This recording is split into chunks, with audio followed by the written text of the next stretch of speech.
বিশালগড় থানাধীন করিমুরা বাজারে চুরির ঘটনা ব্যবসায়ী মহলে তীব্র আতঙ্ক ছড়িয়ে পড়েছে। আজ বিষয়টি টের পেয়ে দোকান মালিক সহ অন্যান্যরা সংবাদ মাধ্যমের মুখোমুখি হন। বিস্মৃত জানিয়েছেন, তাদের ধারণা গতকাল রাতেই চুরির ঘটনা ঘটেছে কোনো একটা সময়। আজ বিষয়টি তারা টের পান, তারপর তারা পুলিশকে জানিয়েছেন। পুলিশ ঘটনাস্থলে এসে সবকিছু দেখভালের পর কি উদ্যোগ গ্রহণ করে সেটা বোধহয় সময় বলবে। তবে দোকান মালিক সহ অন্যান্যদের কি বক্তব্য আমরা একবার শুনবো।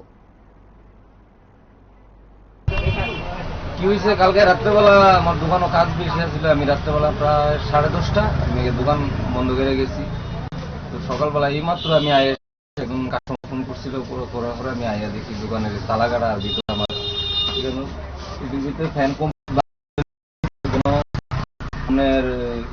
বাড়ি কয়েলের বোবেন দেওয়া ছিল। এরপরে নিচে ছিল। আমি রেডি দেখি কাস্টমার আইলে যেতে সঙ্গে সঙ্গে দিয়ে যেতে পারি।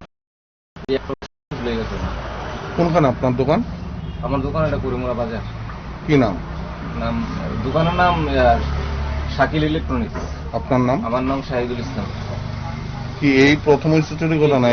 এর আগে বড় এরকম ঘটনা না, আমার দোকানে হয়েছে না, বাজারে অনেকের দোকানে হয়েছে। কি মনে হয় এই চুরি ঘটনা দিনের পর্যন্ত এরকম চুরি ঘটনা ঘটে কি করবেন? কিতা কমু আর কারে কমু, সন্দেহ তো এক দুজন সন্দেহ করি, সন্দেহ করলে তার নাম করতে পারতেন দেখ কসুর কোন জানা কারে সন্দেহ যেটা মনে মনে আছে এই আর কি।